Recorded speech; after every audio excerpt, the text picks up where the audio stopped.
True country throughout the Redwood Empire, 103.3. It's right here at KUKI. Kenny Chesney there with Row in the Morning here. And right now it's 9:06, 6 minutes after the hour of 9 o'clock. And this morning we are honored and privileged to welcome aboard Elise Stokes. Good morning, Elise. Good morning. How are you this morning? I'm great, thank you. Yeah. Now, Elise has a book out. It's called Cassidy Jones and the Secret Formula. And it says here, a little hint for you, it's the first book in the series. Yes. Now, how long did it take you to write this book? I started writing it December 2008. Took about 6 months to write, and then there was the whole process of editing. I was a new writer. This is actually my first writing endeavor. So, there was the whole critiquing and all that. And so by the time it was actually published, it wasn't until this beginning of this year. Okay. Now, did you have the infamous writer's block, or did it just flow for you? No, it actually flowed. And it's funny because people always ask me, like, where did I get the inspiration or the ideas for the character, the story? I don't know. I just started writing and, and there they were. Now, the name of the book is Cassidy Jones and the Secret Formula. So Cassidy is just a name that nobody in particular, is just a name you pulled out? Okay, well, what's kind of funny, I got really lazy when it came to the names. I couldn't figure out what to name my protagonist, and one of my daughters came home from school one day and mentioned that she had a girl named Cassie in her class, and I thought perfect. And then for the last names, I pulled out the school directory and just started choosing names randomly. Right. Yeah, and unfortunately, the horrible bully in here is a Pilchowski, which the real Pilchowski is a sweet boy, but oh no, yeah, not this one. So that's been kind of fun for the kids locally. They go in there and they pick out their names, and I say it has nothing to do with the actual person. Right. Okay. Well, we're gonna have more with Elise coming up just a few moments right here at KUKI. We're gonna see if we can twist her arm and maybe have her give away a book or two, maybe, huh? Maybe? Oh, yes, maybe? definitely, all right. We got more with Elise Stokes coming up right here at KUKI. Right now, back into music with Jamie O'Neill on True Country at 103.3. Lake County, it's 107.1.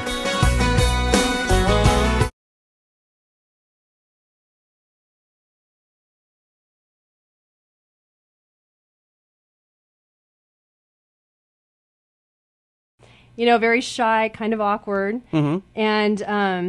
And this is really a take. When I was writing this book, I imagined a comic book. It's a superhero book.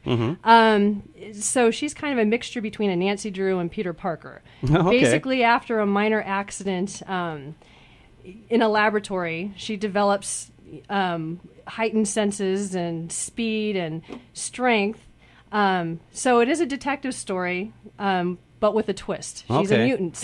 Okay. She's a mutant. Right. Now, does she wear any special, like special garb or anything? Oh, no. So what's funny, and one of the things I'm doing with this series is she doesn't have a particular costume in each book. It's always a makeshift thing. So actually in this book, when she goes up against the bad guys, she's rescuing her dad and a couple other people. She paints her face purple because it's the only thing that she has, and she puts on her brother's ninja costume. Okay. So when she basically storms this building, she looks like a ninja, and then she takes everybody out and right. Yeah. Okay. Yeah. Well. But she's known as the Purple Face Ninja. In the second book, she's mistaken as a Sasquatch. Third one, a mummy. Wow. So, wow. Yeah, okay. Yeah. So she could be a mutant then, huh? Yeah. Exactly. All right. It's funny you mentioned she's a mixture of Spider-Man. Also, today's Tobey Maguire's birthday. Just a little side note there. But yeah, what a coincidence. But anyway, so Cassidy, she confides. Who's helping her out? Is there a professor involved too? Okay, so Professor Serena Phillips is the kind of the mad scientist geneticist that gets her into the situation. Now, is she good or bad? The thing with the characters, I can't really say because you're not really sure. And everything is written from Cassie's perspective, a 14-year-old. So you're kind of learning as she's learning about, all these different characters. But basically, it's a girl book. You gotta have a boy. Right. So Emery Phillips is Serena Phillips' son, 15-year-old son. Okay.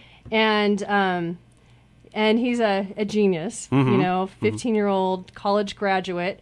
Not anyone like Cassidy has ever met before, and they basically team up to find his mother. Because Cassidy, after she's found that she's developed these abilities, decides, and the professor disappears, decides not to tell anybody, not to confide in anyone what's happened to her, but she decides to confide in Emery because she knows she needs help. Right.